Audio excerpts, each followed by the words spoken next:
Hi, I'm Charlotte Clarke. I am a fourth year applied and environmental geologist here at the University of Leicester, and today I will be discussing my research project, which is the potential for a Norilsk style Ni-Cu-PGE sulfide mineralisation in the Kalahari Suture Zone, Botswana. And this project is with Kavango Resources. So firstly, just a couple of aims of my project, which I'll be discussing later on. So the first aim is determining geochemical indicators of sulfide segregation and establishing any geochemical differences between different mafic suites. And my second aim is to determine which country rock played a key role in contamination and consequently sulfur saturation. So how am I going to find indicators of sulfide segregation? We do that by looking at copper-palladium ratios, and you can also use copper-zirconium ratios. And geochemical differences between mafic suites is by downhole geochemical plots. And for country rock contamination, we are going to identify the origin of xenoliths within samples and any geochemical signatures of crustal contamination. So firstly, just a bit of background on the formation of magmatic sulfide deposits. The majority of magmatic sulfide deposits are spatially related to cratonic and paleocratonic boundaries. Many are also related temporally to large igneous provinces and thus plume-related. This spatial relationship is likely due to the impact of a mantle plume on the base of the thick continental lithosphere, which is then deflected to the thinner cratonic margins. At the thinner margins, decompression melting can occur. This is illustrated in Part A and B from this figure from Barnes et al. 2016. The melts can then ascend through the crust by large transit lithospheric faults at the cratonic margins. Further ascension is possible through dike and sill propagation. During the magma ascension, the sulfur undersaturated magma can become contaminated with continental crust, which may allow it to become sulfur saturated if contaminated by appropriate country rocks. The most efficient way of incorporating crustal sulfur is through the direct melting and assimilation of crustal rocks. The sulfur within the magma can then scavenge the metals from the melt, where the sulfides then get segregated into an immiscible sulfide liquid. This immiscible sulfide liquid will then be transported and deposited into trap sites. A summary of the key features needed to form a magmatic sulfide deposit. So you need the assimilation of crustal sulfur. Many of these parental mafic magmas are generally sulfur undersaturated, so you need the addition of crustal sulfur to allow for the formation of metal sulfides. You then need the segregation of an immiscible sulfide liquid, which may form at deeper levels than the final deposit depth. And then you then need the transportation and trapping of an immiscible sulfide liquid, with the liquid being entrained upwards as fine droplets and mechanically deposited. However, these droplets may also be entrained upwards and then subsequently downwards with magma flow into a deposit site. The Kalahari Suture Zone is located along the western margin of the Kapval Craton within the Karst Belt in Botswana. The Karst Belt represents an area affected by multiple orogenies, including the Karst and Magondi orogeny.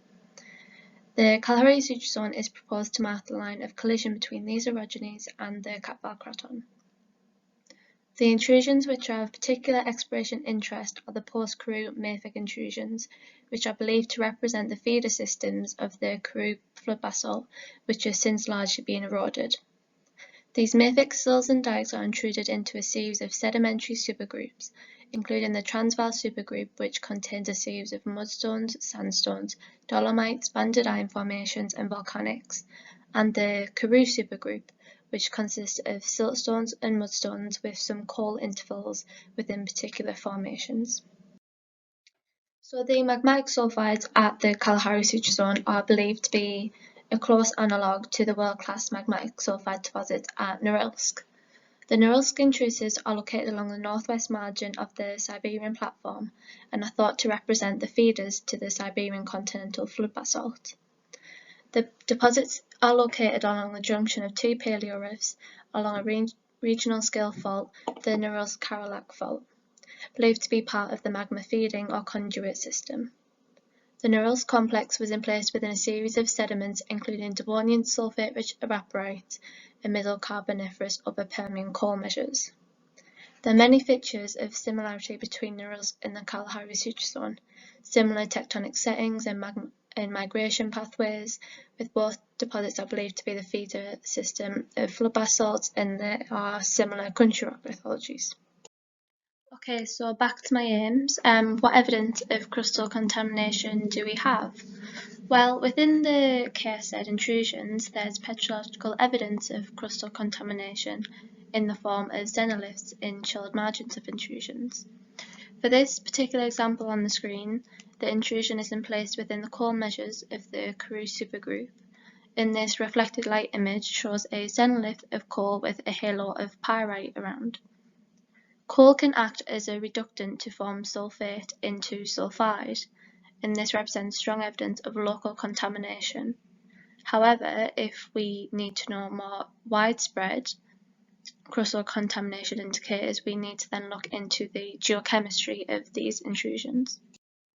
The evidence for geochemical crustal contamination is by a marked depletion in the tantalum and niobium within the incompatible element diagram.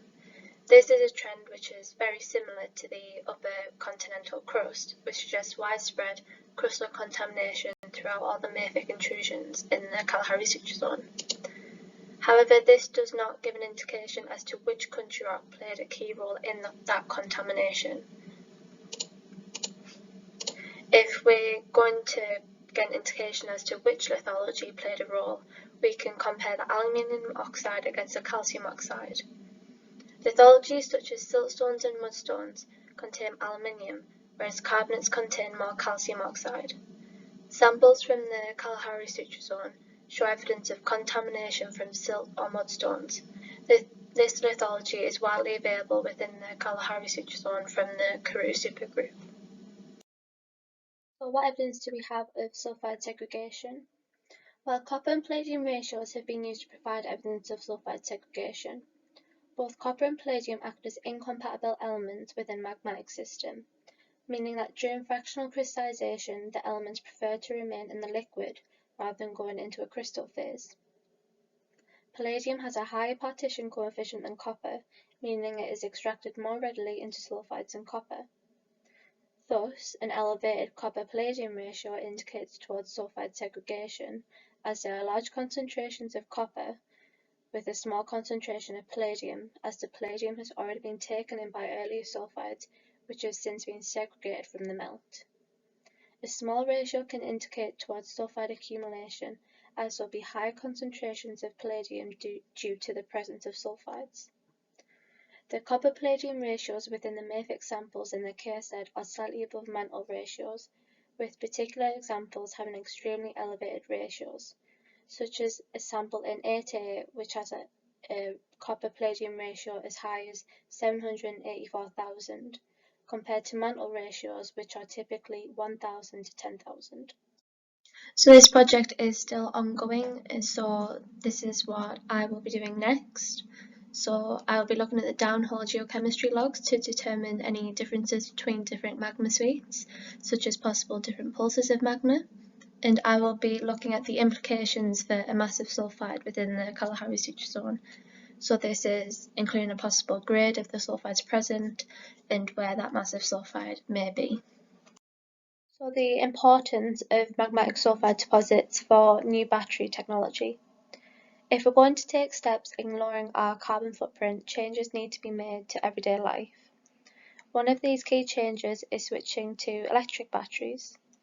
If we're going to meet the demand for a more electric future, then the supply of key metals for high-tech battery production needs to be met.